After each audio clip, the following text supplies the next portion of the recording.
मंदिर के पुजारी के हमें मालूम होना चाहिए कि हमारे पुजारियों के लिए परमपिता ब्रह्मा ने क्या आदेश बनाए हैं, क्या नियम बनाए हैं। हम सब लोग आज समय की आपाधापी में पिस गए हैं, दीनहीन मलिन हो गए।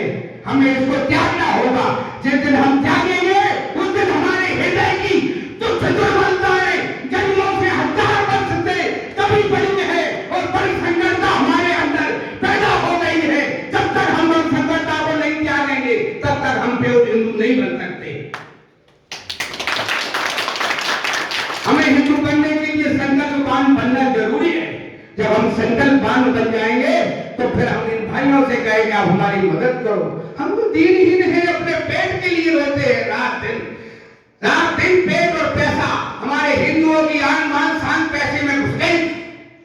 सब पैसे को रोता है, गरीब हो अमीर हो कोई भी हो, सबके लिए पैसा। धर्म तो नीचे हो गया। जो देश धर्म प्राण देश था आज वही देश धन प्राण देश हो गया है। अब हमें गुलाम को बनाने में लोगों को कोई परेशानी नहीं होगी। पहले इन्होंने आके हमारे क्षेत्र में गर्दनें काटी, अब इन्होंने अपनी मूवमेंट घुमा दी है कि गर्दनें काटने में इस्लाम बदलाव हो रहा है। अब गर्दनें नहीं काटेंगे, अब हम फाइनेंस करेंगे। जो यहाँ से संपन्न हिंदू है उनको पैसे से खरीदेंगे, तुम धर्म का प्रचार न करो। अब हम ऐसे व्यक्ति के गुलाम होने वाले हैं। अगर हम हिंदू सोच सकते हैं, अपना न सही अपने बच्चों का भविष्य देखो। तुम्हारे एक एक खरगोश हैं, ये क्या दुकान पे रहेंगे तो मकान खाली और मकान पे रहेंगे तो दुकान खाली। अब तुम रक्षा युक्ति कहां से करोगे? अगर मजबूत सरकार में भी हिंदुत्व एक नहीं हुआ और हम जातियों में बट कर छाती कूदते रहे, लड़ते रहे, मरते रहे तो बहुत दिन दूर नहीं है कि जो देश में इजराइल और खाली देशों में हो रहा है कोई हमारे भारत में होगा।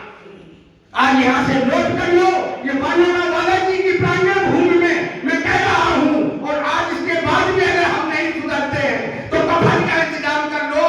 कोरोना में तो कफन नहीं मिल गया था, अब याद रखो तुम्हें कफन भी नहीं मिलेगा।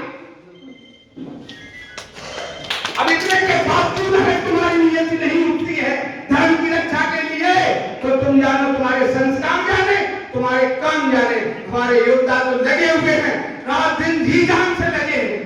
काश अगर हम सब इतने लोग बैठे, विचार करो हमारे मोदी जी रात दिन नहीं सोते। कौन से उनके बाल बच्चे रो रहे हैं, क्या चाहिए, कौन से भोग चाहिए उनको, लेकिन कुछ नहीं, एक ही शिक्षा कि देश सेवा के लिए उन्होंने तन मन धन सब कुछ अर्पण कर दिया है। पहले तो मजबूरी ये थी कि हमारे पास नेता नहीं थे, अब तो परमपिता परमात्मा की कृपा है कि ऐसे महापुरुष पैदा हो गए जो आध्यात्मिक क्षेत्र में, राजनीतिक क्षेत्र में, सामाजिक क्षेत्र में क्रांति मचा रखी है। और फिर भी हम नहीं सुधरते तो कोई इलाज नहीं है, कोई उपाय नहीं है। सभी लोगों से कहते हैं विचार करना और अपने अंदर को जगाना कि हम हिंदू हैं, कि हम मुर्दे हैं, हम जिंदा हैं, कि हम मुर्दे हैं, हम आगे जी सकते हैं कि मरने लायक हैं। अगर मरने लायक हो गए हो तो कुछ करने की जरूरत नहीं, जो हो रहा है होने दो, मरना होगा तो मर जाना। और जीने लायक हो और बच्चों का भविष्य दिखता है कि इन बच्चों के लिए हम मकान दुकान सब बना रहे, लेकिन ये दूसरे लोग राज करेंगे तुम्हारे बच्चे को हड़प करके ले जाएंगे। अपनी परिवार, अपनी संतति के बारे में सोचो, अपने समाज के बारे में सोचो। हम सुखी रहेंगे तो हमारा समाज सुखी रहेगा। आप देख रहे हैं कि 70 साल से ये इस्लामिक पार्टी हमारे देश में, और हम हिंदू बड़े बड़े अच्छे धर्माचारी इस तुच्छ कांग्रेस को महत्व दे रहे हैं कि इसने क्या नहीं किया हमारे संस्कृति के साथ, हमारी सभ्यता के साथ, हमारे समाज के साथ क्या क्या नहीं किया। इसलिए मैं कहता हूं कि हरी चद्दर पे डाला गया नोट और कांग्रेस को दिया गया वोट, दोनों आतंकवादी हैं। अगर आतंकवाद को बढ़ाना चाहते हो तो खुद के रखो, और मिटाना चाहते हो तो मोदी जिंदाबाद। जय श्री राम, जय श्री राम, जय श्री राम। गुरु जी को बहुत बहुत धन्यवाद। और गुरु जी ने हम लोगों के अंदर ऊर्जा जगा दी है। और मैं ये कहना चाहूंगा तो गुरु जी कह रहे हैं अब हमको शस्त्र और शास्त्र साथ लेके चलना पड़ेगा। और इस रावण को मारने के लिए गोली मारने की आवश्यकता नहीं है, कि वोट डलवाने की आवश्यकता है, वोट की चोट मारनी है। मैं इसी कड़ी में समय का बहुत अभाव, माननीय मंत्री जी को आगे काफी सारे दौरे हैं, मैं पुनः एक बार बाकी सभी को जोरदार ताली बजाते हुए माननीय मदन मोहन जी का धन्यवाद और उनका बहुत बहुत